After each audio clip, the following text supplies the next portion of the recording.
Alright, a number of you have been asking questions about how to use VirtualBox and how to get Fedora running. So here's the step-by-step as quickly as I can demonstrate it. You start by creating a new virtual computer.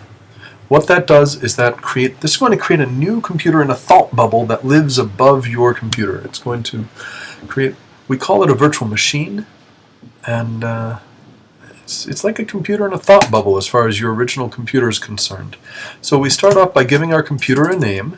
You might have some cute name for this, like Dino Happy number 7. That could be your name of your computer. Or you might call it something kind of plain like Fedora. We're going to choose our operating system. It's Linux. And we're going to say that we're running Fedora. Then we say next.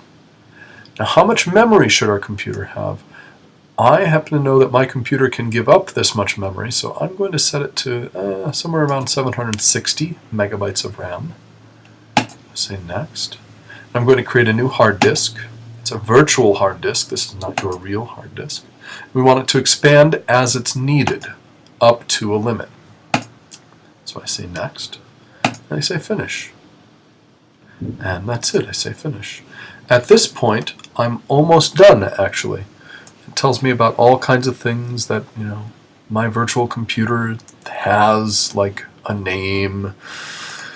But I can go into settings, and to storage, and I'm going to go down here. This is the CD drive, and I need to tell it which actual drive to use. And I want to use the drive built into my Mac. So I'm going to choose that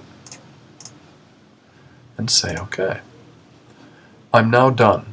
I've set up my virtual machine. It is an unformatted virtual computer, so I now hit Start, and it's going to pop open this window. It says it's starting the virtual machine. And this is just like booting a real computer, except it's going to boot in this window, but reach out to my CD drive where I've inserted my Fedora disk. And from there, I'll be able to go ahead, boot the live CD, and ultimately install it into the virtual machine. That's a really quick introduction. Hopefully that's enough to get you started. I may be able to tag on just a little bit more, but we now let the machine boot, and then we'll do install the hard disk, and it will copy everything onto my virtual machine. And that's it.